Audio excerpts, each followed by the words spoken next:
Railway group D की परीक्षा दे रहे सभी छोटे भाई बहनों का मैं स्वागत करता हूं आज लिए गए रीजनिंग के पेपर के एनालिसिस में, जिसका पहला क्वेश्चन कुछ इस प्रकार था। सवाल देखिए कोडिंग का है और कोडिंग का सवाल जो है वो अल्फाबेट से रिलेटेड है। जब कभी भी अल्फाबेट्स को नंबर के रूप में दिखाया जाए मतलब नंबरिंग तो आपको करनी पड़ेगी, वहीं से निकलता है। सामान्य स्थिति ये रहती है कि जोड़ करके नंबर लिखा जाता है या उसके सब में कुछ गुणा करके नंबर लिखा जाता है। देखते हैं इस सवाल में क्या किया गया। देखिए जेल, जे का नंबर 10, ए का नंबर 1, आई का नंबर 9 और एल का नंबर 12। ये टोटल कितना हो गया? 12 9 21 22, 22 और 10 32 और 32 को लिखा जा रहा है 304। अब देखिए और यहां पर अगला वाला क्या है? लान। लान में एल ए डब्ल्यू और एन कितना हो गया है? 2 1 3 3 6 4 10 और 1 2 1 3 3 और 1 4, 2 1 3 3 6 6 4 10 1 1 1 2 2 2 4 और 1 5 50। इसको क्या लिखा गया है? 200। ठीक है। अब देखिए 32 का कोई रिलेशन हमें 304 से दिख रहा है क्या? पॉसिबल ही नहीं दिख रहा। क्यों? देखिए ये 32 2 4 8 16 32 तो कटेगा ही। ये वाली संख्या की अगर मैं बात करूं तो ये 8 से भी नहीं कट पाएगी। ठीक है, 4 बस से कट रही है। इस वाले में भी यही हाल है, यहाँ 0 है, यहाँ कुछ नहीं, मतलब कुछ भी गुणा करने या जोड़ने से और 50 232 और 32 304 के बीच का डिफरेंस इतना ज्यादा है कि सम वाला मामला तो यहां पर आपको दिखेगा नहीं। जब कभी भी ऐसी स्थिति आए तो एक बार इसका अपोजिट जरूर देख लीजिए। जैसे 10 का अपोजिट क्या होगा? 17, 1 का क्या होगा? 26, 9 का क्या होगा? 18, 12 का क्या होगा? 15। ठीक है, या इसको आप ऐसे भी कह सकते थे कि कितना हो जाता? 108। 108 में 32 को घटाना था। खैर 7 6 13 8 21 21 और 5 26, 2 2 1 3 2 5 1 6 6 और 1 7 76। 76 का 304 से कोई संबंध दिख रहा है क्या? दिख रहा है क्या? 6 और 4 मतलब 4 का गुणा। अगर मैं 4 का गुणा करूं तो 4 6 या 24, 4 से बन जाए 28। 4 का गुणा करने पे ये आ जा रहा है। ठीक है, अगर मैं इसको देखूं तो ये मामला कितना है? 15 फिर 26 प्लस 4 और ये 13। देखिए अपोजिट में दोनों का जो सम है वो 27 होना चाहिए। 27 27 27 27। इसको अगर मैं जोड़ूंगा तो ये वैसे 58 6 5 11 11 4 15 15 3 18 1 1 1 2 2 4 4 और 1 5। ये मैं क्यों बोल रहा हूं? देखिए यहां पर टोटल कितने अल्फाबेट्स है? 4। सम होना चाहिए 27, तो 27 चौके कितना होता है? 108। और 108 में से अगर आप 32 ये नहीं भी लिखते, 108 में से 32 घटाएंगे 76 आ जाएगा। 108 में से 50 घटाएंगे 58 आ जाएगा। तो यहाँ पे भी या तो 4 के गुणा के बाद 4 के गुणा के बाद आएगा ही। 8 को 2 बनाना है, इसको 232 बनाना है, तो 8 को 2 बनाना है तो 4 का ही गुणा लगेगा। तो 4 8 जा 32, 4 5 जा 20 और ये 23, 232 बराबर 4 का गुणा। अब आपसे नेवी पूछा गया तो नेवी का देखिए नंबर कितना है? 14। 1 यहीं करता हूं मैं, 14 है प्लस 1 है प्लस 22 है और प्लस 25 है। कितना हो गया ये? 4 1 5 2 7 5 12 1 1 1 2 2 4 4 और 2 6। अब इसको अगर आपको करना है तो 108 से घटा दीजिए। देखिए तो 8 में से 2 गया 6 और 10 में से 6 चला गया 4। 4 का गुणा करना है तो 4 6 24, 4 चौके 16 और 2 18। उत्तर हो जाएगा 184 दिया गया है ऑप्शन नंबर बी में। यहां मैंने 108 से घटाया। ये काम यहां भी किया जा सकता था लेकिन ये मैंने आपको समझाने के लिए इसका अपोजिट लिख दिया। तो जब कभी भी अल्फाबेट्स को नंबर्स के रूप में लिखा जाए तो उसमें आपको उसकी नंबरिंग करनी ही पड़ेगी। नंबरिंग करने के बाद या तो कुछ जोड़ करके या तो कुछ घटा करके अगर नंबर बन रहा है या कुछ गुणा करके नंबर बन रहा है तो वेल एंड गुड। नहीं बन रहा तो उसका एक बार आप अपोजिट जरूर चेक करेंगे। ठीक है, बात कर लेते हैं अगले क्वेश्चन की। इस सवाल को देखिए, प्रिया 20 मीटर। मामला किसका है? डायरेक्शन एंड डिस्टेंस का। डायरेक्शन एंड डिस्टेंस में लाइन तो हम खींचते नहीं है, हम क्या करते हैं? दिशाएं लिखते हैं। दिशाएं समान होती है तो दूरी को जोड़ देते हैं, विपरीत होती है तो घटा देते हैं, और अगर समान भी नहीं है विपरीत भी नहीं है तो पाइथागोरस का यूज कर लेते हैं। अब यहां पर आप देखिए, यहां पर हमारी जो दिशाओं का तरीका है वो क्या है भाई? हमारा तरीका है NESWN।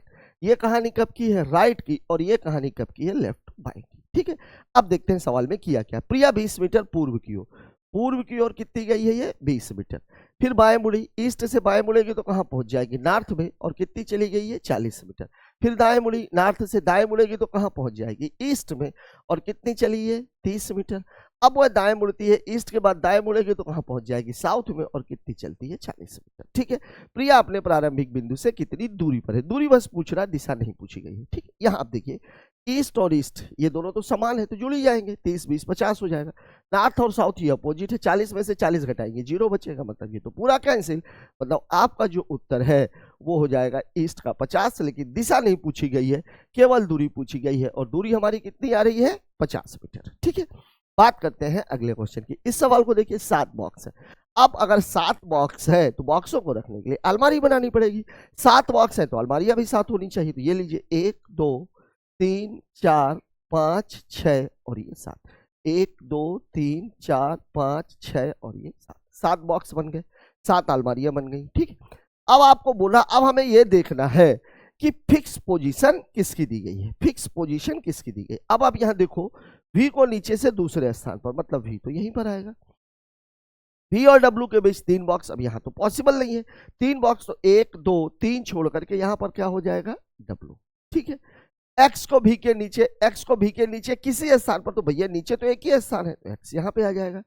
W और G के बीच केवल E को रखा गया, अब ऊपर तो जा ही नहीं सकते तो W और G के बीच केवल E को रखा गया है। ठीक है ना, U को W के ऊपर किसी स्थान पर, अब W के ऊपर तो एक ही स्थान खाली है तो यहाँ पे U आ जाएगा, बचा हुआ जगह 1 है और बचा हुआ आदमी कौन है F, ये तीसरी जगह पे आ जाएगा। अब हमसे सवाल में क्या पूछा गया है, F और X के बीच कितने हैं। ठीक है ना, F यहाँ पर है, X यहाँ पर है, F और X के बीच कितने हैं, केवल एक बॉक्स है और वो कौन सा है, भी दिया हुआ है ऑप्शन नंबर सी में। लग गया क्वेश्चन। ठीक है, बात कर लेते हैं अगले क्वेश्चन की। इस सवाल को देख लीजिए, किसी कूट भाषा में मामला किसका है, कोडिंग अल्फाबेट का। ठीक है, अल्फाबेट में अगर डिफरेंस 2 3 4 का, मतलब पढ़ने में अगर आ रहा है तो ठीक, नहीं आ रहा है तो नंबरिंग कर लीजिए।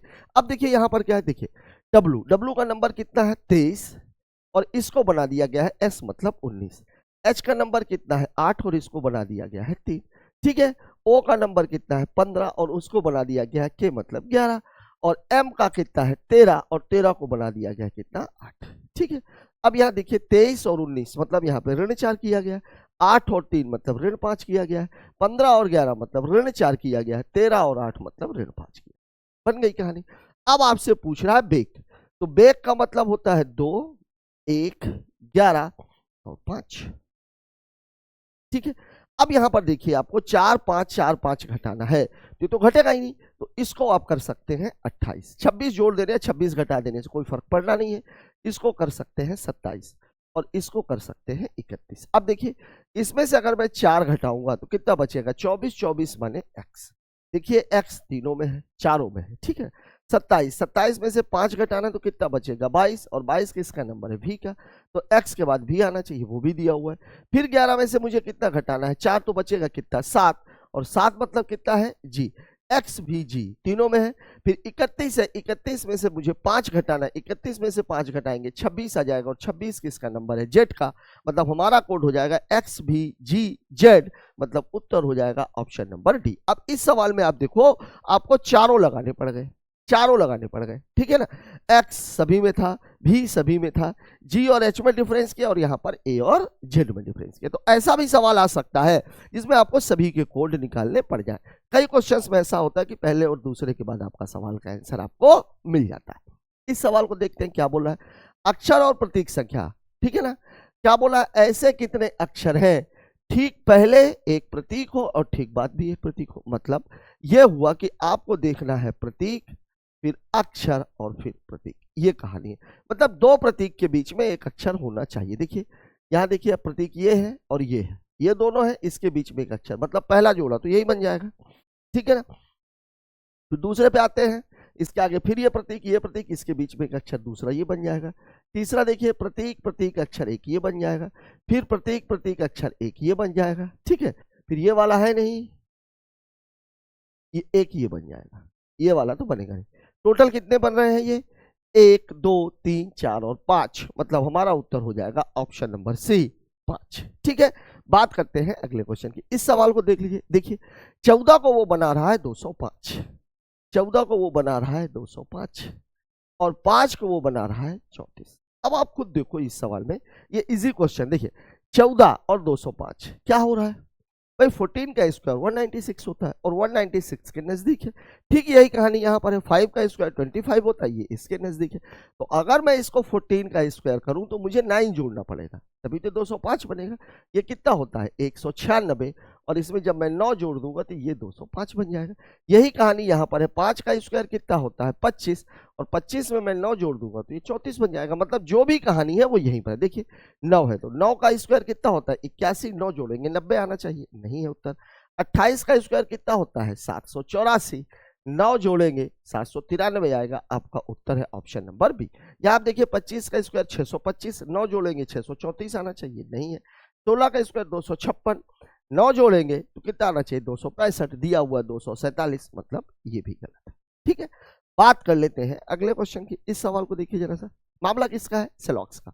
सेलॉक्स से मैंने आप लोगों को क्या बताया था, 3 बातें। पहला, कथन सकारात्मक है कि नकारात्मक। दूसरा, मिडिल टर्म वैलिड है कि नहीं है। वैलिड वो तभी होगा जब किसी न किसी एक कथन में उसकी वैल्यू 100 हो। और तीसरा, बचे हुए पदों का मान निष्कर्ष के आधार पर निकालना। ठीक है, क्यों? क्योंकि अगर निष्कर्ष में किसी का मान 100 है तो कथन में किसी का मान 100 है तो निष्कर्ष में 50 और 100 दोनों हो सकता है। लेकिन अगर कथन में किसी का मान 50 है तो निष्कर्ष में उसका मान कभी भी 100 नहीं होगा, वो हमेशा 50 ही रहेगा। ठीक है, अब यहां देखते हैं। देखिए, कोई कमल नेगेटिव है, कोई कमल डेजी नहीं है, निगेटिव है सभी कमल। अब देखिए इन दोनों के बीच में कमल, अब कमल के पहले कोई लगा तो वैल्यू कितनी हो जाएगी 100, कमल के पहले सभी लगा वैल्यू कितनी हो जाएगी 100। मिडिल टर्म मौजूद है और मिडिल टर्म वैलिड भी है। ठीक है, कमल ट्यूलिप, यहाँ पे ट्यूलिप हो जाएगा। ट्यूलिप के बाद है लगा हुआ है तो वैल्यू कितनी 50, ट्यूलिप के पहले सभी लगा हुआ वैल्यू कितनी 100। इसका मतलब ये हुआ कि मिडिल टर्म वैलिड है। डेजी और सूरजमुखी के बीच में भी बन जाएगा, ट्यूलिप और कमल के बीच में भी बन जाएगा, ठीक है ना, और कमल और सूरजमुखी के बीच में भी बन जाएगा, रिलेशनशिप बन जाएंगे। लेकिन एक बात इसमें ध्यान रखनी है कि जब आप डेजी और सूरजमुखी के बीच बनाएंगे तब आपका निगेटिव ही बनेगा, क्योंकि ये निगेटिव है। ठीक है, ऐसे ही कमल वो डेजी और ट्यूलिप के बीच में जब आप बनाएंगे तब भी आपका निगेटिव ही बनेगा। ठीक है, हाँ एक बात जरूर है कि इन दोनों के बीच में ये दोनों ही सकारात्मक है, तो कमल और सूरजमुखी के बीच में रिलेशन बनाएंगे तो वो सकारात्मक आ जाएगा। ठीक है, अब यहाँ देखिए सभी डेजी ट्यूलिप है, डेजी और ट्यूलिप की बात हो रही है, डेजी और ट्यूलिप की बात हो रही है, ये नकारात्मक है ये सकारात्मक है, उत्तर तो निकलेगा ही नहीं, नकारात्मक होना चाहिए लेकिन सकारात्मक दिया है। कुछ सूरजमुखी डेजी हैं, कुछ सूरजमुखी डेजी हैं, देखिए बीच में ये नकारात्मक है और यहाँ सकारात्मक दिया हुआ है, ये भी गलत है। कोई सूरजमुखी डेजी नहीं है, ये नकारात्मक दिया हुआ है। अब आप देखिए यहाँ पर सूरजमुखी के पहले कोई लगा तो सूरजमुखी की वैल्यू कितनी है 100, यहाँ सूरजमुखी के बाद है लगा हुआ तो वैल्यू कितनी है 50, मतलब ये वाला भी गलत है। ठीक है, तीनों ही निष्कर्ष गलत है। लेकिन अब जैसे ही हम इसको देखते हैं, केवल तीसरा सही है, दूसरा या तीसरा सही है, केवल पहला सही है और सभी सही है। ठीक है, तो सभी सही तो है नहीं। जैसे ये या तो वाला आया तो आपके दिमाग में थोड़ा सा खटका होना चाहिए, क्यों? क्योंकि तीनों ही गलत निकल गए, तीनों ही गलत निकल गए। तो अब इंपरेटिव सेंटेंसेस का कैसे बनता है? इंपरेटिव सेंटेंसेस में सबसे पहला काम तो ये है कि बीच के जो दोनों पद है वो निगेटिव होने और नेगेटिव में और पॉजिटिव में, सकारात्मक और नकारात्मक दोनों ही निष्कर्षों में समान होने चाहिए। यहां मैं क्या देख रहा हूं, देखिए सूरजमुखी और डेजी, सूरजमुखी और डेजी ये दोनों ही समान है, एक सकारात्मक है एक नकारात्मक है, ये भी सही है। ये वाला भी गलत है, ये वाला भी गलत है, ये भी सही है। सभी और कोई नहीं होना चाहिए तो यहाँ कुछ और कोई है, मतलब या तो 2 या तो 3, ये इसका उत्तर बनेगा और वो दिया हुआ है ऑप्शन नंबर बी में। ठीक है, तो इंपरेटिव सेंटेंसेस की शर्तें आप जान लीजिए। ऐसा निष्कर्ष तभी बनता है जब एक सकारात्मक और एक नकारात्मक हो, दोनों के जो पद हैं वो समान हो और दोनों ही गलत हो। ठीक है, बात कर लेते हैं अगले क्वेश्चन की। इस सवाल को देखते हैं। देखिए मामला किसका है, इस फिर से मामला किसका है, अल्फाबेट का। ठीक है ना, अब देखिए वाई, ठीक है, वाई का नंबर कितना होता है 25, फिर यहाँ तो क्वेश्चन ही मार्क है, फिर अगले वाले का कितना है 17, फिर कितना है 13, फिर कितना है 9। देखिए 9 4 4, और अगर मैं यहां भी 4 करूंगा तो 21 आएगा, फिर ये 4। ठीक है, अब 21 कोड किसका है, यू का, तो पहला वर्ड तो यू होना चाहिए, ये गलत हो गया। ठीक है, फिर अगले वाले में देखिए जेड, जेड का नंबर कितना है 26, ये वाला तो क्वेश्चन मार्क ही है, फिर ये कितना है 20, फिर अगला वाला कितना है 17, और फिर एन का कितना होता है 14, 14 3 17, 17 3 20, 20 और 3 कितना होना चाहिए यहाँ पे 23, 23 का मतलब क्या हो जाएगा डब्लू, मतलब यू के बाद डब्लू होना चाहिए, ये वाला भी गलत हो गया। तीसरे वाले में आप देखिए यू, यू का नंबर कितना है 21। ठीक है, फिर टी का नंबर कितना है, टी का नंबर कितना है 20, ठीक है। फिर ओ का नंबर कितना है, ओ टी बोल रहा हूं यार, क्यों है ना यहाँ पे 17। फिर इसके बाद ओ का नंबर कितना है 15, और फिर इसके बाद यम का नंबर कितना है 13। देखिए यहाँ 4 का डिफरेंस, यहाँ 3 का डिफरेंस, यहाँ 2 का, 13 2 15, 15 2 17, 17 और 2 19, 19 और 2 21, और 19 किसका होता है स्टूडेंट एस का। तो UWS जिसमें है वो आपका उत्तर है, और वो दिया गया है ऑप्शन नंबर ए में। चौथे को हमने चेक इसलिए नहीं किया, क्यों, क्योंकि हमें 3 में हमारा आंसर मिल चुका है, ठीक है। बात करते हैं अगले क्वेश्चन की। इस सवाल को देखिए, एक कूट भाषा में फेमस को इसके रूप में और स्लो को इसके रूप में लिखा जाता है, उसी भाषा में र्यूमर को कैसे लिखा जाएगा। अब यहाँ पे नंबरिंग, चूंकि कई सारे पेपर्स आप देख चुके हैं, वैसे आप खुद देखो, एफ और यू ये एक दूसरे के क्या है, अपोजिट है, ठीक है। फिर इसको देख लो आप, ए और जेड ये भी एक दूसरे के अपोजिट है। फिर इसको देख लो आप, एम और एन ये भी एक दूसरे के अपोजिट है, ठीक है ना। ओ और एल ये भी अपोजिट है, यू और एफ ये भी अपोजिट है, एस और एच ये भी अपोजिट है, मतलब अपोजिट का मामला है। यहाँ भी आप देखिए, एस का अपोजिट एच होता है, एल का ओ होता है, ओ का एल होता है, डब्ल्यू का डी होता है, मतलब कुल मिलाकर के मामला अपोजिट का है, अपोजिट का है। तो अब देखिए आर का अपोजिट क्या होता है, आई, आर का अपोजिट आई होता है। सबसे पहले आई आना चाहिए, ये भी गलत हो गया, ये भी गलत हो गया, ठीक है। यू, यू का अपोजिट क्या होता है, एफ, आपको दिख भी रहा है एफ, या यू का अपोजिट देखो आप, एफ दिख रहा है। तो आई के बाद क्या आना चाहिए, एफ, आई के बाद क्या आना चाहिए, एफ, ये वाला भी गलत। उत्तर है ऑप्शन नंबर सी। बाकी को हम चेक इसलिए नहीं करेंगे कि हमें हमारा उत्तर मिल चुका है, ठीक है। बात कर लेते हैं अगले क्वेश्चन की। इस सवाल में देखिए, पी एम जेड ए और एल 5 सदस्यीय परिवार के हिस्से हैं। एल को छोड़ करके सभी महिलाएं हैं, जेड और एल वैवाहिक संबंध में है। एल को छोड़ के, जेड और एल, तो एल को छोड़ करके सभी महिलाएं, इसका मतलब ये हुआ कि एल क्या है, पुरुष है, और जेड भी महिला है, ठीक है। पी एम और ए उनकी संतानें, मतलब इनकी जो संतानें हैं वो 3 है, 3 है। कौन कौन है, पी है, एम है और ए है। अब यहां ध्यान देना है सवाल में, आप एक चीज देखो, एल को छोड़ करके सभी महिलाएं हैं, सभी महिला है तो जेड भी महिला है, पी भी महिला, एम भी महिला, ए भी महिला, और ये तीनों आपस में क्या हो जाएंगी, बहनें, ठीक है। अब आपसे पूछ रहा है एम जेड से किस प्रकार संबंधित है, ठीक है ना। एम का रिलेशन जानना है, तो एम क्या है, जेड की पुत्री, पुत्री कहां दिया हुआ है, ये दिया हुआ है ऑप्शन नंबर डी में, इजी क्वेश्चन है, ठीक है। बात करते हैं अगले क्वेश्चन की। इस सवाल को देख लीजिए, दिए गए कथन में, यहां देखो यह मामला अभी तक ये क्वेश्चंस पूछे जाते थे नंबर्स के आधार पे। अब इसने क्या किया कि इसी तरह के क्वेश्चंस में अब वो आपसे पूछने लग गया है अल्फाबेट में बना करके, ये नया टाइप है, ठीक है ना। अब नया टाइप है, खैर तो कोई दिक्कत नहीं। देखिए एस, देखिए एस, एस का नंबर कितना होता है, स्टूडेंट होता है 19, फिर 21, 21 के बाद कितना है 23, ठीक है। चलिए थोड़ा सा ऐसे दूर दूर बना देते, 19, 21 और ये 23, ठीक है। अगला वाला क्या है, अगला वाला है डब्लू, डब्लू का कितना है 23, फिर ये कितना है 1, 1 को आप 27 भी बोल सकते हैं, ठीक है। और फिर ई को 5, तो 5 को आप 31 भी बोल सकते हैं। देखिए 4 और 4, ठीक है, पहले वाले में 2 2, यही चीज यहां भी होगी। देखिए 3 है, 5 है, 7 है, 2 2 का। तो अब आपको सोचने की जरूरत नहीं है, केवल पहले वाले को हम चेक करते हैं। देखिए 11 है, 13 है और 15 है, ये तो सही है। अगला वाला देख लीजिए एक्स, एक्स वाला कितना है, 11 है, 13 है और 15 है। अगले वाले में 4 4 का डिफरेंस होना चाहिए, 4 4 का डिफरेंस हो, तो एक्स, एक्स कितना है 24, फिर अगला वाला होना चाहिए 28, और ये कितना होना चाहिए 32।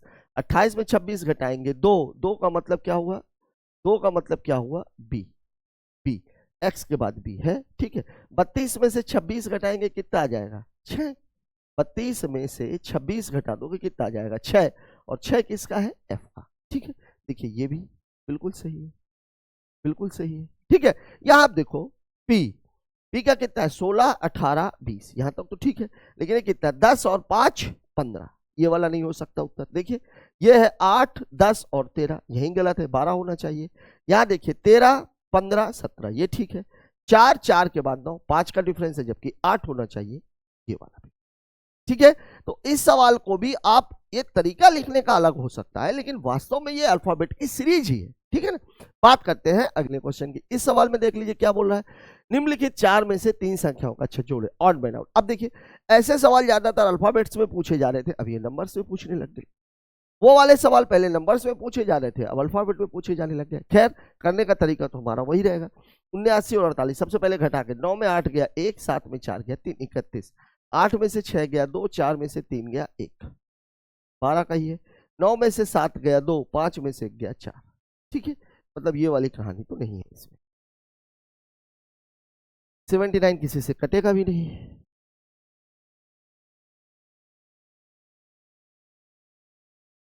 79 तो अभाज्य है, 59 भी अभाज्य है।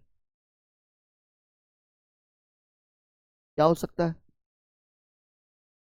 इन दोनों को मिला करके 7 7 49 तो ज्यादा हो जाएगा। 4 चौके 16 आ ही नहीं रहा है, इसमें भी नहीं आ रहा है। देखिए, अगर इन दोनों को जोड़ें तो 9 और 7 16, 16 तिया गजब। देखिए किया क्या इसने, 7 + 9 और इंटू 3। ठीक है, इसको क्या किया है, 4 + 8 और गुणे 3। ठीक है भाई, 9 5 14, 14 गुणे 3 42, ये नहीं आ रहा है। 8 7 15, 15 गुणे 3 45, ये वाला अलग है। बाकी सभी भी क्या है, पहले वाले को जोड़ करके 3 को मल्टीप्लाई किया तो आपको सेकंड नंबर मिल गया। लेकिन ये तीसरे नंबर पर ये कहानी नहीं है। यहां अगर ऐसा होता तो ये 42 होना चाहिए था। ठीक, इसको देख लीजिए। निम्नलिखित संख्या श्रेणी को देखें, क्या बोल रहा है, कितने सम अंक ऐसे हैं जिनमें से प्रत्येक के ठीक पहले एक सम है और ठीक बाद में एक भी सम है। मतलब सम चाहिए, सम के पहले भी सम चाहिए, लेकिन उसके बाद आपको विषम चाहिए। ये कहानी है, ये कहानी। दो दो सम आप देखो एक साथ कहां पर है, यहाँ 2 सम नहीं, 2 सम नहीं, 2 सम नहीं, 2 सम है, ये 2 सम है, 2 सम के बाद एक भी सम है, एक जोड़ा ये बन जाएगा। फिर देखिए यहाँ 2 सम नहीं, यहाँ पे 2 सम है, एक जोड़ा ये बन जाएगा, यहाँ भी सम है। ये देखिए 6 3 नहीं है, 8 4, 8 4 2, ये भी नहीं बनेगा, 4 2 7 ये वाला बन जाएगा।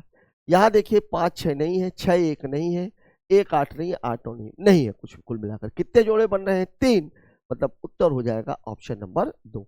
और तो कोई छूट तो नहीं गया।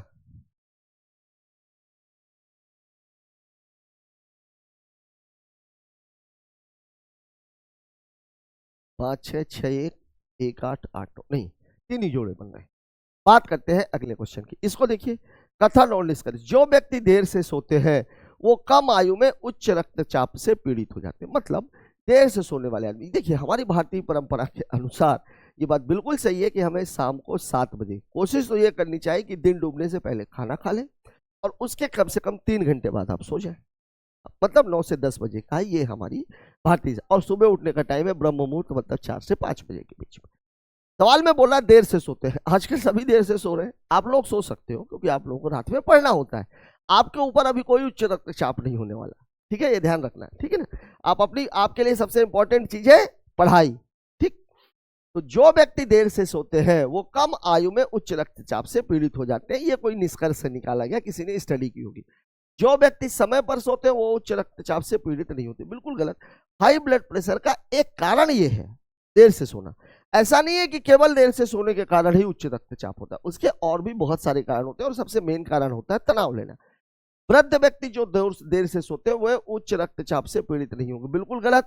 ना तो पहला निकलेगा और ना ही दूसरा निकलेगा। मतलब आप कह सकते हैं कि neither one nor two follows, ठीक है। पहला और दूसरा दोनों ही निष्कर्ष उस कथन से नहीं निकल रहे हैं। इस सवाल में देखिए मामला किसका है, नंबर सीरीज का। अब अगर नंबर सीरीज का मामला है तो सबसे पहले तो आप नंबर सीरीज को लिख लीजिए। 377 है, फिर 265 है, फिर 173 है, फिर 101 है, फिर 49 है और फिर क्वेश्चन मार्क। देखिए सबसे पहले तो 377 से 49 तक गया, डिफरेंस ज्यादा है नहीं, घटा के देखते हैं। 7 में से 5 गया 2, 7 में से 6 गया 1, 112 का डिफरेंस। इनके बीच में 5 में से 3 गया 2, 26 में से 17 गया 9, ठीक है। इनके बीच में अगर मैं देखूं तो 3 में से 1 गया 2, 17 में से 10 चला गया 7, ठीक है। इनके बीच में अगर मैं देखूंगा तो 11 में से 9 गया 2, 9 में से 4 चला गया 5। यहां तो कुछ क्लियर नहीं हो रहा।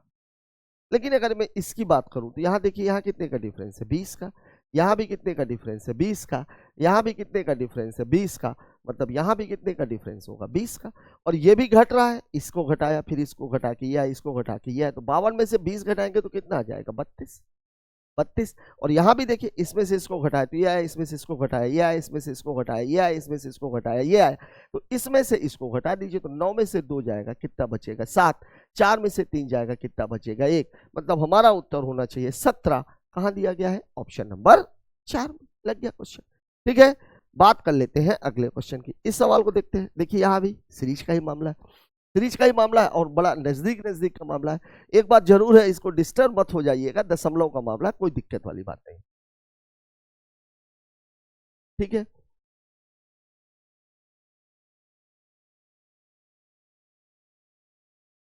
देखिए यहाँ कितने का डिफरेंस है, ये देखिए 0.5 से 0.75 हो गया, मतलब ये 0.5 बढ़ा। देखिए इसको आप ऐसे भी लिख सकते हो, देखिए 33 तो उसे 50 से 75 हुआ, 25 बढ़ा। यहाँ पे आप देख लो जरा सा। अब यहाँ पे थोड़ा सा आपको समझ में आने की जरूरत है। देखिए ये वाला बढ़ा, इससे घटा, 5 में से 5 घटाएंगे 0, 12 में से 7 घटा देंगे 5, ये 0.50 हो गया।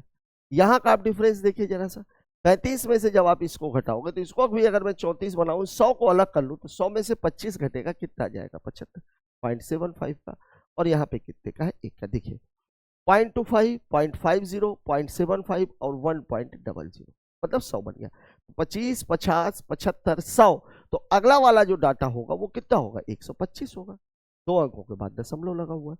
यहाँ कितना था, ये 36 था, जोड़ा जा रहा है, ये जोड़ा जा रहा है, ये जोड़ा जा रहा है। तो अब 36 में जब 1.25 आप जोड़ोगे कितना आएगा, 27.25, और यही आपके सवाल का जवाब है। ठीक है, यही आपके सवाल का क्या हो जाएगा, जवाब। ठीक है, चलिए बात कर लेते हैं अगले क्वेश्चन की। चलिए बात करते हैं अगले क्वेश्चन की। इस सवाल को देखते हैं। देखिए फिर से मामला किसका है, डायरेक्शन एंड डिस्टेंस का। ठीक है, अब देखिए इस क्वेश्चन में बिंदु बी बिंदु ए के पूर्व में है, बिंदु सी बिंदु ए के उत्तर में है। जब कभी भी ये डायरेक्शन एंड डिस्टेंस का ये इकलौता ऐसा सवाल है जहां पर कि आपको इसकी जरूरत पड़ेगी। ठीक है, तो कहानी हमारी ये रहती है, कहानी तो हमारी ये रहती है, ये है हमारी कहानी। ठीक है, अब आप देखिए, अब जब आपको सवाल बनाना है तो जहां से शुरू हो रहा है, मतलब बिंदु बी बिंदु ए के पूर्व में, तो ए को हमेशा कहां पे रखना है आपको, मिडिल पर। मतलब ए को हमने कहा ले लिया, मिडिल पर, ये हमने ले लिया ए को।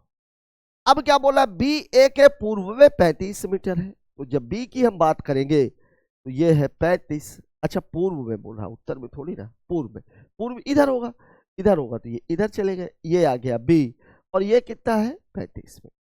ये हमारी कहानी है। फिर बोल रहा है सी ए के उत्तर में है, सी ए के उत्तर में है। चलिए यहां चले जाते हैं, सी, और ये कितना है 26 में।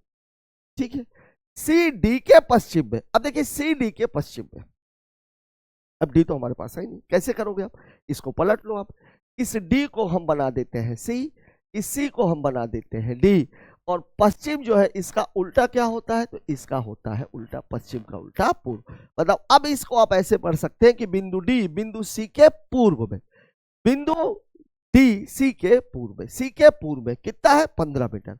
15 मीटर, ये 35 था, मतलब कहीं थोड़ा सा ही गया है, ये 15 मीटर है, और यहां कौन बैठा हुआ है, डी।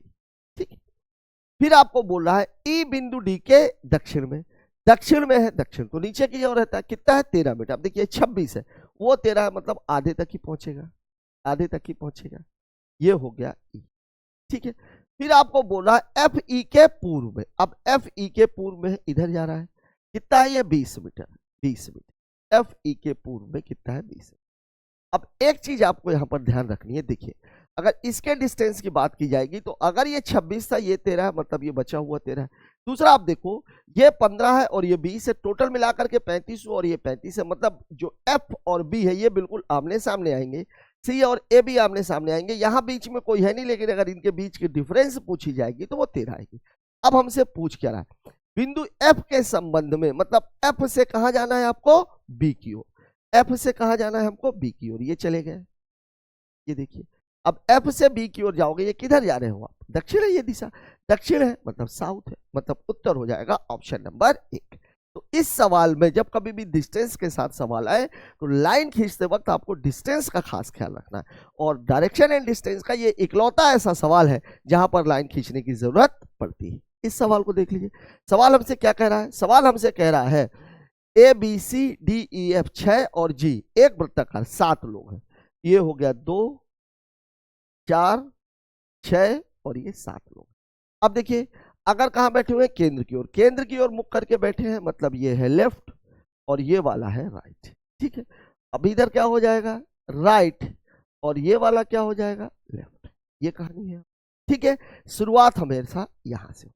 अब देखिए सवाल कह रहा है डी बी के ठीक दाएं बैठा है, डी जो है वो बी के दाएं बैठा, तो बी तो यहां पर बैठेगा, डी यहां बैठ जाएगा, दाएं मतलब इधर है। बी और सी के बीच डी के बाएं से गिनने पर डी और ई के बीच केवल 3, डी के बाएं से गिनने पर, बाएं से इधर गिनना है, तो डी और ई के बीच 3 लोग, तो 1 2 और 3 मतलब यहां पर कौन बैठ जाएगा, ई। यही तो सवाल कह रहा है। बी और सी के बीच केवल 3 लोग बैठे। अब देखिए अगर मैं इधर से गिनूं तो 1 2 3, बाएं दाएं तो दिया नहीं, तो सी यहां बैठेगा। इधर से गिनूं तो 1 2 और 3, सी यहां बैठेगा, लेकिन यहां तो ई पहले से बैठा हुआ है। मतलब लेफ्ट से जब गिनोगे आप 3 लोग हैं, तो 1 2 और 3 यहां तो सी बैठाया जा सकता है, लेकिन अगर इधर से गिनेंगे 1 2 3, यहां सी नहीं बैठाया जा सकता, तो 1 2 और 3 मतलब सी बैठा हुआ है इस पॉइंट पर। फिर आपको बोल रहा है ए एफ के ठीक दाएं बैठा, ठीक दाएं बैठा मतलब 2 लोग चाहिए, 2 पोजीशन चाहिए मुझे। अब अगर मैं 2 पोजीशंस की बात करूं तो 2 पोजीशन कहां पर खाली है, केवल इस जगह पर। ए एफ के दाएं बैठा, दाएं तो इधर होता है, इसका मतलब ए बैठा होगा यहां पर और एफ बैठा होगा यहां पर। ए एफ के ठीक दाएं बैठा है, एफ के बाएं से गिनने पर, अब देखिए एक जगह खाली बच गई है और वो किसके लिए है, जी के लिए। एफ के बाएं से गिनने पर मतलब यहां से बाईं ओर से गिनना है, जी और एफ के बीच में मतलब ऐसे गिनना है, ऐसे। तो अब आप खुद ही देखो इन दोनों के बीच में कितने लोग बैठे हुए हैं, केवल 2 लोग। कौन कौन से, एक ई बैठा है और एक सी बैठा है, मतलब हमारा उत्तर हो जाएगा ऑप्शन नंबर 4। ठीक है, बात कर लेते हैं अगले क्वेश्चन की। इस सवाल को देखिए जरा सा क्या बोल रहा है। हमारे कार्यालय में समय की पाबंदी लाने के लिए हमें अपने कर्मचारियों को वाहन भत्ता प्रदान करना होगा। ठीक है, कोई ऑफिस होगा, उस ऑफिस के लोग लेट आते होंगे। ठीक है, लेट आते हैं क्योंकि वो सार्वजनिक परिवहन पर डिपेंड है। ठीक है, कुछ लोग बहाने भी मार देते होंगे, मौका अच्छा है, अपनी गाड़ी से भी आते होंगे, लेकिन बताते होंगे हम तो बस से आ रहे हैं, ट्रेन से आ रहे हैं, लेट हो गई साहब क्या करें। तो वहां के किसी आदमी ने सुझाव दिया होगा कि अगर हमें ऐसा करना है, ठीक है ना, तो हमें अपने कर्मचारियों को जब वाहन भत्ता मिलने लग जाएगा तब आप बहाना नहीं बना सकते कि लेट हो गए, या ट्रैफिक का भी बहाना नहीं बना सकते, भैया ट्रैफिक है तो पहले निकलिए। बहुत अच्छी बात है ये। ठीक है, और इससे कर्मचारियों को भी फायदा होगा क्योंकि उन्हें कुछ एक्स्ट्रा पैसे मिलेंगे। वाहन भत्ता समय की पाबंदी लाने में मदद नहीं करेगा, बिल्कुल गलत है, क्योंकि जिस किसी आदमी ने बोला है उसने बिल्कुल सही बोला है। ठीक है, अनुशासन और इनाम हमेशा साथ साथ चलने चाहिए, बिल्कुल सही। Only two follows, only two follows, ये हो जाएगा उत्तर आपका ऑप्शन नंबर 2। ठीक है, यहां पर आप ध्यान रखिएगा, इस बात को भी आप ध्यान दीजिएगा। अगर आप डिसिप्लिन की उम्मीद करते हैं, छोटे बच्चे भी, छोटे भाई बहन आपके घर में होंगे, अगर आप ये चाहते हैं कि वो अनुशासित रहें, कोई आदमी को अगर अच्छे काम के लिए प्रेरित करता है, एक आदमी अच्छा काम कर रहा है, एक आदमी बुरा काम कर रहा है, दोनों के साथ अगर आप सेम ट्रीटमेंट करोगे तो अच्छा अपनी अच्छाई को भूल जाएगा, उसको लगेगा क्या फायदा यार कुछ करने का। लेकिन अगर अच्छे आदमी को आप कुछ रिवार्ड दे रहे हो, उसे कुछ एक्स्ट्रा दे रहे हो, तो ये तो मोटिवेट होगा ही अच्छा करने के लिए, बुरा वाला भी मोटिवेट हो जाएगा। क्यों? क्योंकि वो ये सोचेगा कि अगर मैं भी अच्छा करूंगा तो मुझे भी कुछ मिलने लग जाएगा। ठीक है, बात करते हैं अगले क्वेश्चन की। इस सवाल में देखिए फिर से मामला किसका है, अगेन मामला है आपका अल्फाबेट का। देखिए एम का नंबर है 13, एन का नंबर है 14, फिर पी का नंबर है 16, फिर एस का नंबर है 19, फिर कितना है 23। यहां देखो बढ़ रहा है, 13 1 14 2 16 3 19 4 23, तो अगले वाला हो जाएगा 28, 28 होना चाहिए। अब 28 तो होता नहीं, तो 28 में से जब आप 26 घटाओगे तो कितना बचेगा 2, और 2 किसका नंबर है, बी का, बी आना चाहिए, ये नहीं हो सकता। अगला वाला देखो एफ, एफ किसका नंबर है 6 का, 6 के बाद फिर कितना है आई, आई किसका है 9 का, फिर किसका है एल 12 का, फिर कितना है 15, फिर कितना है 18। अब यहाँ देखिए 6 3 9 3 12 3 15 3 18, तो अगला वाला कितना हो जाएगा 21, और 21 किसका नंबर है यू, मतलब बी के बाद यू आना चाहिए, बी के बाद यू आना चाहिए। आ गया भाई टी, टी के नंबर कितना होता है 20, फिर कितना है 20, ठीक है ना, फिर क्या है एस, एस का नंबर कितना है 19, फिर कितना है 17, फिर कितना है 20 19 17, 17 के बाद कितना है 14, 14 के बाद कितना है 10। अब यहां देखो आप 1 घटा 2 घटा 3 घटा 4 घटा, अब 5 घटेगा तो 10 में से 5 घटाएंगे 5 आएगा, मतलब अगला वाला होना चाहिए ई, उत्तर हो जाएगा ऑप्शन नंबर 2। देखिए यहां भी इसने तीनों करा लिए, मतलब अब अल्फाबेट में इसने ऐसे सवाल देना स्टार्ट कर दिए हैं कि हमारी मजबूरी बन रही है कि पूरे सवाल को हल करना पड़ रहा है। ठीक है, इस क्वेश्चन को देख लीजिए क्या बोल रहा है, एक निश्चित कोड भाषा में कोडिंग एंड डिकोडिंग का मामला है। जब कभी भी ऐसा सवाल आए, सवाल को बाद में पढ़िए, सबसे पहले आप देखिए कि पूछा क्या गया। हमसे क्या पूछा जा रहा है, रूम के बारे में। देखिए रूम कहाँ पर है, एक तो रूम मुझे ये दिख रहा है, ठीक है ना, और एक रूम मुझे ये दिख रहा है, दोनों में जगह है। तो अब अगर दोनों में कॉमन है और तो कुछ कॉमन मुझे दिख नहीं रहा, क्लीन द बच रहा है, इज गुड बच रहा है, मतलब कुछ भी कॉमन नहीं। इन दोनों में कॉमन क्या, RTYPFS, ठीक है। यहाँ देखो आप, RT यहाँ भी है, RT यहाँ भी है, मतलब रूम का कोड हो जाएगा RT, दिया हुआ है ऑप्शन नंबर सी में, ठीक है।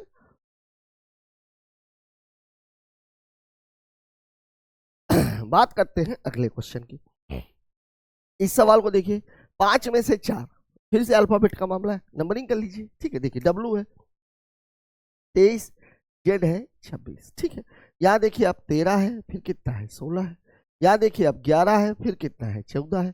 यहाँ देखिए अब 12 है और कितना है 10 है। अब आप यहाँ देखो, 23 3 26, 13 3 16, 11 3 14, तो 12 3 15 होना चाहिए, लेकिन यहाँ घटा दिया, मतलब यही वाला अलग है, ठीक है। ऑप्शन नंबर डी आपका उत्तर हो जाएगा। इस सवाल को देखिए, धन का अर्थ। जब कभी भी ऐसा क्वेश्चन आता है तो आपको करना क्या है, सवाल में आप नंबर बदल बदल करके लिख दीजिए। देखिए 36 है, ये लिख दिया भैया हमने 36, गुणे है, गुणे को क्या बोल रहा है सवाल में, ऋण, तो ऋण है 12, ठीक है। फिर धन, धन का अर्थ क्या है, भागे, भागे कितना है 4। फिर क्या है, भाग, भाग, ठीक है ना। तो भाग का अर्थ क्या है भाई, भाग का अर्थ है धन, धन कितना हो गया 6। फिर धन का अर्थ क्या है, भाग, भागे कितना है 2। और ऋण का अर्थ क्या है, ऋण का अर्थ है गुणा, तो गुणे कितना है 3। अब सबसे पहले तो यही दोनों हल होने वाले हैं, ये वाला और एक ये वाला, ठीक है। यहाँ देखिए 12 में 4 का भाग देंगे 3 आ जाएगा, 6 में 2 का भाग देंगे 3, और 3 में 3 का गुणा कर देंगे 9। ये प्लस है, ये माइनस है, और ये कितना हो गया 36। 36 में 9 जोड़ेंगे 45, 45 में 3 घटा देंगे, उत्तर आ जाएगा 42। कहाँ दिया हुआ है, ऑप्शन नंबर सी में, ठीक है। बात करते हैं अगले क्वेश्चन की। इस सवाल को देख लीजिए, यहां पर भी मामला वही है, जो रिलेशन इसका इसके साथ है वही रिलेशन इसका इसके साथ होगा, और वही रिलेशन आपको यहाँ पे देखना है। तो देखिए यहाँ पे आप देखो, H को क्या बना है, H है, I का मतलब कितना है 9 है, और फिर 10 है। इसको बनाया क्या है, इसको बनाया है 5, इसको बनाया है 7, और इसको बनाया है 9। देखिए ये मामला कितने का है, ऋण 3 का, ये कितने का है, ऋण 2 का, और ये कितने का है, ऋण 1 का। यहाँ भी आप देखो S और P, S का नंबर स्टूडेंट का नंबर है 19, 19 को बना रहा है 16 माइनस 3। अब हम चेक नहीं करेंगे, ठीक है। अब जो हमें निकालना है, निकालना क्या है, ये वाला मामला। तो देखिए ये कितना है 4, 4 को कितना बना दिया है 1, ऋण 3 है, ठीक है। 1 को क्या बना दिया है 4, बिल्कुल गलत, ये नहीं हो सकता उत्तर। T को कितना बना दिया है, T कितना होता है 20, Q कितना बना दिया है 7, ये हो सकता है। R का नंबर कितना है 18, और T का नंबर कितना है 20, ये भी नहीं हो सकता, ठीक है। देखिए 2 ऑप्शन तो कट ही गए। F का नंबर कितना है 6, 6 को बनाया हुआ है 8। अब आप देखो यहाँ तो घट रहा है, लेकिन यहाँ इसने बढ़ा दिया, ये भी उत्तर नहीं हो सकता। अब बगैर चेक किए हम इसको टिक कर देंगे, ठीक है। चेक भी आप करोगे, देखिए U का नंबर कितना होता है 21, 21 को वो क्या बना रहा है 19, 2 कम कर दिया। देखिए X का नंबर कितना होता है 24, और 24 को क्या बना रहा है 23, बिल्कुल सही है। देखिए ऋण 3, ऋण 2 और ऋण 1, ठीक है। लेकिन इसको चेक करने की आवश्यकता नहीं थी, क्योंकि 2 ऑप्शन हमारे पहले वाले में कट गए। दूसरे वाले में हमने जैसे ही देखा कि ए उत्तर हो नहीं सकता, तो आप सी को तुरंत टिक करो। अब आप अगले को लगाने के चक्कर में मत पड़ो, तुरंत टिक कर दो, ठीक है। ये आपके 10 सेकंड बचा देगा, ठीक। बात करते हैं अगले क्वेश्चन की। इस सवाल को देख लीजिए, कितने व्यंजन है जिनमें से प्रत्येक के ठीक पहले एक स्वर हो और ठीक बाद में भी एक स्वर हो। मतलब स्वर चाहिए, व्यंजन चाहिए और स्वर चाहिए। अब देखिए स्वर जो है वो कम होते हैं, तो हमारा फोकस होना चाहिए स्वर पर, ठीक है। देखिए यहाँ पे स्वर कहीं दिख रहा है क्या, यहाँ पे यहाँ पे यहाँ पे यहाँ पे ये दिख रहा है मुझे। तो स्वर के बाद व्यंजन, फिर उसके बाद स्वर, तो एक तो पोजीशन ये है।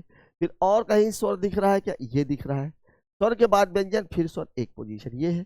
और कहीं स्वर दिख रहा है, नहीं दिख रहा। जहां जहां पे आया वहां वहां पे दोनों जगह है, और ऐसी पोजीशन है 2, मतलब उत्तर हो जाएगा ऑप्शन नंबर सी, ठीक है।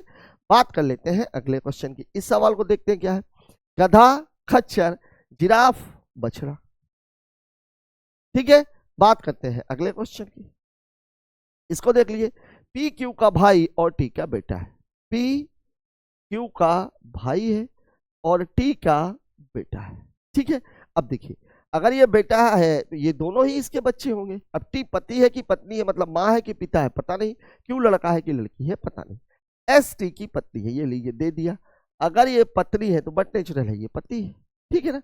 और आर की सास है, आर की सास है। अब देखिए इसके बारे में तो क्लियर है नहीं कि दिया क्या, टी और एस के केवल दो बच्चे, एक बेटा और एक बेटी। अगर ये बेटा है तो ये बेटी है।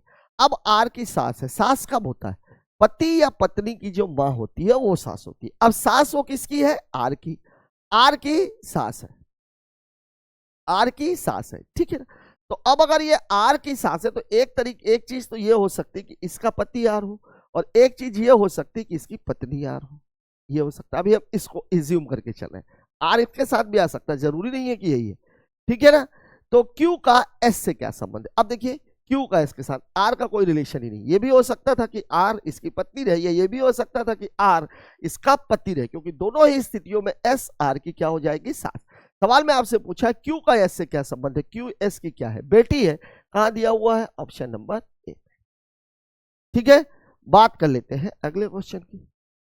इस सवाल में देखिए P Q R S T एक बेंच पर उत्तर की ओर मुख करके बैठे, लेकिन आवश्यक नहीं कि इसी क्रम में हो, ठीक है।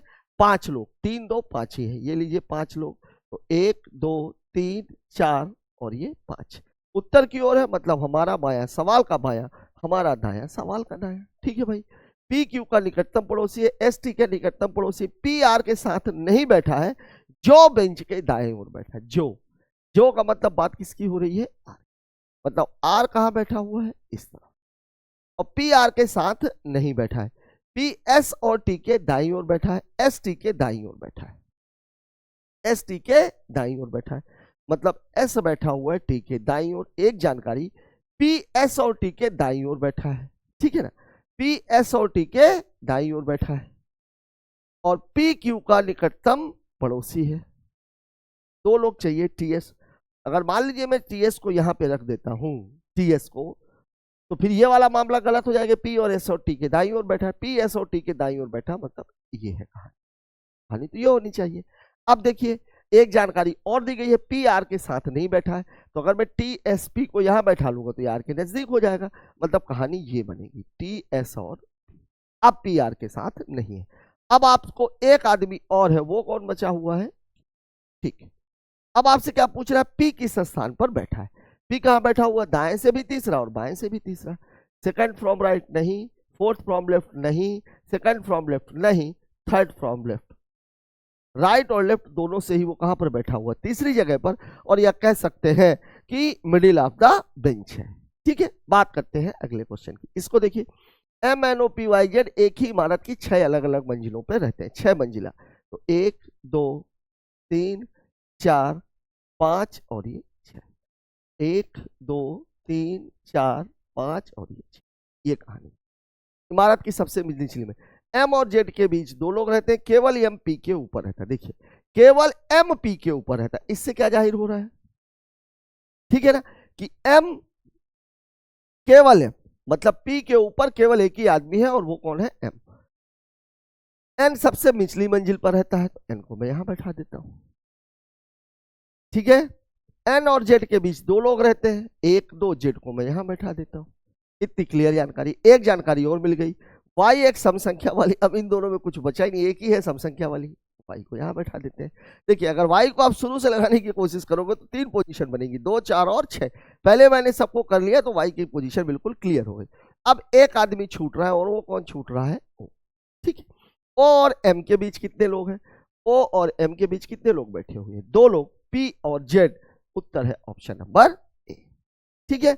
बात कर लेते हैं अगले क्वेश्चन की। इसको देख लीजिए, फिर से मामला किसका है, नंबर सीरीज का, और वही चिन्हों को बदलने वाला, ठीक है। 150 गुणे, गुणे का मतलब है धन, ठीक है ना, तो ठीक है भाई 150 धन 25 माइनस, माइनस माइनस का अर्थ क्या है, कहां चला गया, धन, भागे का अर्थ, माइनस का अर्थ भाग, भागे, भागे कितना है 5, फिर भाग का अर्थ क्या है, भाग का अर्थ है ऋण, ऋण कितना है 10, और फिर धन 2, धन का अर्थ क्या है गुणा, तो गुणे कितना 2। सबसे पहले तो यही दोनों हल होने वाले हैं, ये वाले, ये कितना है 5 माइनस कितना हो जाएगा 20, और ये कितना है 150, ठीक है। तो ये प्लस है, 150, 5 155 और 20 घटा देंगे तो उत्तर कितना हो जाएगा 135 डाल दिया हुआ है ऑप्शन नंबर सी में। ठीक है, बात कर लेते हैं अगले क्वेश्चन को। साथियों, इस क्वेश्चन के साथ ही हमारा आज का ये एनालिसिस खत्म होता है। अभी आप लगातार देख रहे हैं, अगर पेपर्स को अगर आप लगातार वॉच कर रहे हैं तो आपको ये देखने को मिल रहा होगा कि एक दो टॉपिक ऐसे हैं जो गायब हो गए, जो चित्र वाले सवाल आ रहे हैं। इसका मतलब ये नहीं कि आगे नहीं आ सकते, आगे भी आ सकते हैं। ठीक है, और एक और कोडिंग वाला था जिसमें कूट लिखा रहता, वो भी गायब हो चुका है। लेकिन सवालों में आप लोगों को एक बात देखने के लिए मिल रही होगी कि अभी चाहे मामला नंबर सीरीज का हो, चाहे वो अल्फाबेट की सीरीज का हो, और चाहे वो मामला सीटिंग और पजल का हो, यहाँ डेप्थ ऑफ क्वेश्चन बढ़ रही है। ठीक है, तो यहाँ पर आपको थोड़ा सा अलर्ट होकर के सीखने की आवश्यकता है। तो जुड़े रहिए हमारे साथ, होते रहिए अपडेट चेंज होते हुए पैटर्न के साथ। सुनिश्चित कीजिए अपनी सफलता को। मिलते हैं कल एक और नए एनालिसिस के साथ, तब तक के लिए